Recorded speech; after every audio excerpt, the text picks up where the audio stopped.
ব্যাপারে একজন সমন্বয়ক বলেছেন যে উনি ছাত্রদের ভাষায় নাকি কথা বলছেন। তোমরা যদি মনে করে থাকো তোমরা 3 সপ্তাহে মেসি হইছো, তোমরা 3 সপ্তাহে রোনাল্ডো হয়ে গেছো, তোমরা বোকার স্বর্গে বাস করছো। প্রশ্ন হচ্ছে, দেশের সবচেয়ে গুরুত্বপূর্ণ রাজনৈতিক দলের সবচেয়ে সিনিয়র নেতার ব্যাপারে কথা বলার ক্ষেত্রে সবাইকে খুব সতর্ক হতে হবে। হাসনাত আবদুল্লাহ থেকে শুরু করে সকল ছাত্র সমন্বয়ককে বলছি, তোমাদের এই আন্দোলনের সাথে তোমরা 3 সপ্তাহে আন্দোলন করো নাই। এই আন্দোলন বাংলাদেশের গণতন্ত্রকামী মানুষ গত 17 বছর থেকে করেছে। মেসি হঠাৎ করে গোল দিলে গোল হয় না, 11 জন খেলে মেসি বানাইতে হয়। তাই সিনিয়র পলিটিশিয়ান এবং পলিটিক্যাল পার্টি নিয়ে কথা বলার ক্ষেত্রে সকল ছাত্রনেতাকে অত্যন্ত সতর্ক হতে হবে। কোনো ফাইজলামি করবার সুযোগ কিন্তু নাই। কারণ তোমরা কে কয়জন মারামারি করছো, কোন তারিখ থেকে কোন তারিখ মারামারি করছো, তোমরা কয়জন আহত হইছো আর কয়জন নিহত হইছো, সব কিছুর গল্প আমরা জানি।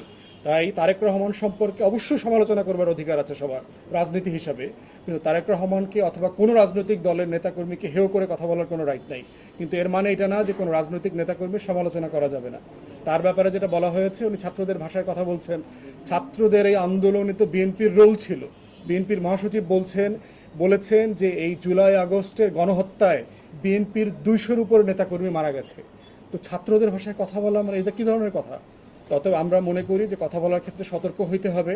কোনো রাজনৈতিক নেতাকে ছোট করা যাবে না, কারোর ত্যাগকে ছোট করা যাবে না। মাদ্রাসারও শত শত মানুষ শহীদ হয়েছেন, কওমি মাদ্রাসার, আলিয়া মাদ্রাসার, জামাতের, শিবিরের, হেফাজতের। প্রত্যেকের অবদানকে শ্রদ্ধার সাথে স্মরণ করতে হবে আমাদের এই আন্দোলনে। এটা কোনোভাবে ছোট করবার সুযোগ নাই। সাংবাদিকরা দায়িত্ব পালন করতে গিয়ে 4জন না 6জন সাংবাদিক শহীদ হয়েছেন।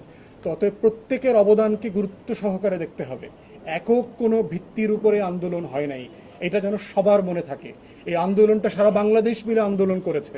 3 সপ্তাহে 3.5 জন এসে আন্দোলন করে নাই। ঢাকা বিশ্ববিদ্যালয় থেকে শুরু করে পাবলিক ইউনিভার্সিটির 19 জুলাই পর থেকে তেমন কোনো কন্ট্রিবিউশন নাই। এই আন্দোলনটা ক্যারি আউট করেছে প্রাইভেট ইউনিভার্সিটি, জাতীয় বিশ্ববিদ্যালয়ের ছেলেমেয়েরা এবং মাদ্রাসার ছাত্ররা। অতএব সেই আন্দোলনের ব্যাপারে সবাইকে অবদানের জায়গাটা শেয়ার করতে হবে এবং সবাইকে ন্যায্যতার ভিত্তিতে সম্মানের সাথে আন্দোলনের শেয়ার দিতে হবে। আমরা মনে করি এর বাইরের অন্য কোনো আলোচনাটা আমাদের সবার জন্য সুখকর হবে না।